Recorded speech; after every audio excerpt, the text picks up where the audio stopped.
राज्यपाल सी.पी. राधाकृष्णन यांनी घेतले श्री साईबाबा समाधीचे दर्शन। राज्यपाल सी.पी. राधाकृष्णन यांनी आज श्री साईबाबा समाधी मंदिराला भेट देऊन दर्शन घेतले।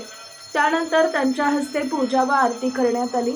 यावेळी राज्याचे महसूल मंत्री तथा जिल्ह्याचे पालकमंत्री राधाकृष्ण विखे पाटील, जिल्हाधिकारी सिद्धाराम सालीमठ, जिल्हा परिषदेचे मुख्य कार्यकारी अधिकारी आशिष एरेकर, श्री साईबाबा संस्थानचे मुख्य कार्यकारी अधिकारी गोरक्ष गाडीलकर, पोलीस अधीक्षक राकेश ओला, शिर्डीचे अप्पर जिल्हाधिकारी बाळासाहेब कोळेकर उपस्थित होते। यावेळी राज्यपाल राधाकृष्ण यांनी द्वारकामाई व गुरुस्थान मंदिराचेही दर्शन घेतले।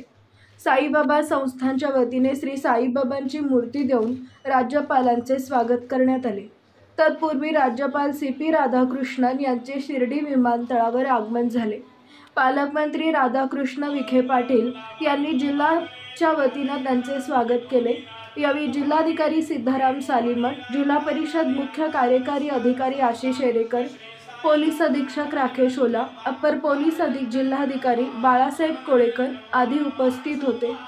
विजन प्लस न्यूजसाठी सायरा सय्यद लोणी।